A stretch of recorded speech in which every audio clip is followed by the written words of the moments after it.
નર્મદા જિલ્લાના તિલકવાડા ખાતે મેણ નદીમાં આવેલા પૂરના કારણે કાંઠા વિસ્તારમાં ભારે ધોવાણ સર્જાયું છે।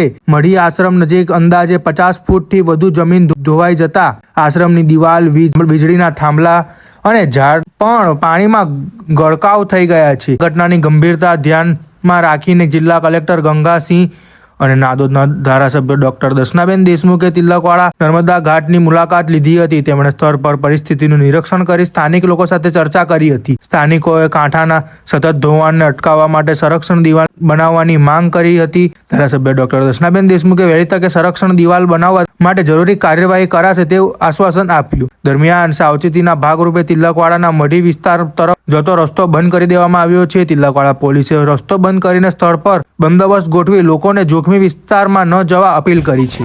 નર્મદા જિલ્લામાં છેલ્લા 2 દિવસથી અતિશય ભારે વરસાદને કારણે નદીઓમાં જે રીતના પૂરની પરિસ્થિતિનું નિર્માણ થયું છે એ પ્રમાણે તિલકવાડા તાલુકામાં પણ મેણ નદીમાં ખૂબ જ વરસાદની પાણીની આવક થઈ છે અને એના લીધે જ આજે મેણ નદીમાં પૂર આવવાને કારણે તિલકવાડાના જે કિનારાના જે ઘરો છે એ ઘરોમાં પણ ખૂબ જ નુકસાન થઈ રહ્યું છે।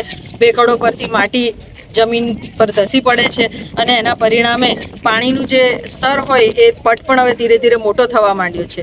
એવી જ રીતના અહીંયા ડૉક્ટર ચંદ્રા સ્વામીનો જે આશ્રમ હતો એ આશ્રમમાં પણ 70થી 80 ફૂટ જેટલું જે ધોવાણ થયું છે એના લીધે આખી ડુંગર આખો ધોવાઈ ગયો છે અને એના પરિણામ સ્વરૂપ એમને પણ અત્યારે એક સુરક્ષિત જગ્યા પર મૂકી દેવામાં આવ્યા છે।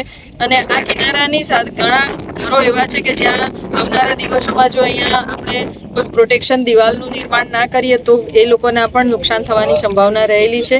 એટલે સરકારમાં સંરક્ષણ દિવાલ માટે પણ વાત ઓલરેડી થઈ ચૂકેલી છે અને આવનારા દિવસોમાં ગુજરાતના સરકારના માન્ય મુખ્યમંત્રી શ્રી ભૂપેન્દ્રભાઈ પટેલ દ્વારા એ કામ પણ વહેલી તકે મંજૂરી આપી દેવામાં આવશે એવી અમને પણ આશા છે। ત્યારે આ વિસ્તારના લોકોને સુરક્ષિત સ્થળે પહોંચાડી દેવાના કામ માટે પણ વહીવટી તંત્રએ પોતાની અલગ વ્યવસ્થા ઊભી કરેલી છે। જિલ્લા વહીવટી તંત્ર દ્વારા પણ સમગ્ર નર્મદા જિલ્લાના પ્રત્યેક ગામોમાં એમની સુરક્ષા, લોકોની સુરક્ષા માટેની કામગીરી થઈ રહેલી છે। એમને રહેવાની વ્યવસ્થા, એમને જમવાની અને પીવાના પાણીની વ્યવસ્થાની સાથે એમને સુરક્ષિત સ્થાન ઉપર મોકલી દેવામાં આવ્યા છે।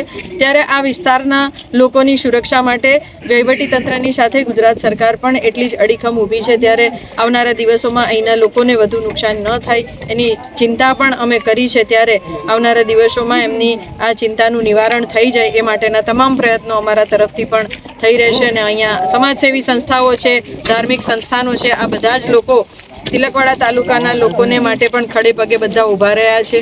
ત્યારે એમની એ કામગીરીને પણ હું બિરદાવું છું અને જિલ્લા વહીવટી તંત્રની કામગીરીને પણ હું બિરદાવું છું।